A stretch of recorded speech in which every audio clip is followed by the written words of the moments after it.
অস্ট্রেলিয়ার বিরুদ্ধে একদিনের সিরিজে হেরেছে ভারত। টি-20 সিরিজে প্রতিশোধ নেওয়ার লক্ষ্যে নামছে তারা। তার আগে সূর্যকুমার যাদবের ফর্ম পাত্তাই দিতে চাইলেন না গৌতম গম্ভীর। বুধবার থেকে শুরু হচ্ছে ভারত ও অস্ট্রেলিয়া টি-20 সিরিজ। সূর্যকুমার যাদবের নেতৃত্বে প্রথমবার অস্ট্রেলিয়ার মাটিতে কোন সিরিজ খেলতে নামছে ভারতীয় দল। অস্ট্রেলিয়া সিরিজ শুরুর আগে অধিনায়কের পাশে তো দাঁড়ালেনই, পাশাপাশি আগামী দিনে কি রকম দল চান সেটাও স্পষ্ট করে দিয়েছেন।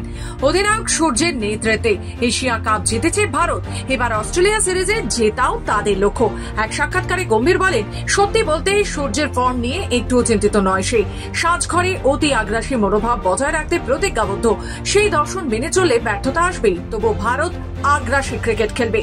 এক কথায় নেতা সূর্যের প্রশংসা শোনা গিয়েছে গম্ভীরের মুখে। বলছেন, মানুষ হিসেবে সূর্য দারুণ, ভালো মানুষেরাই ভালো নেতা হন। ও আমাকে নিয়ে অনেক ভালো ভালো কথা বলে ঠিকই, তবে আমার ভূমিকা হলো শুধু ম্যাচের পরিস্থিতি ওকে বুঝিয়ে দেওয়া। এটা সূর্যেরই দল। ওর খোলামেলা মানসিকতা টি-20 ক্রিকেটের জন্য একদম সঠিক। মাঠের বাইরে আপনি কেমন তার প্রভাব পড়ে মাঠে এবং সাজঘরে। গত 1.5 বছরে সূর্য সেটা দারুণ ভাবে ধরে রেখেছে। পরের বছর টি-20 বিশ্বকাপ, আর তার আগে দলের মধ্যে আরো ভালো করে ভয় ডরহীন মানসিকতা গড়ে তুলেছেন তিনি।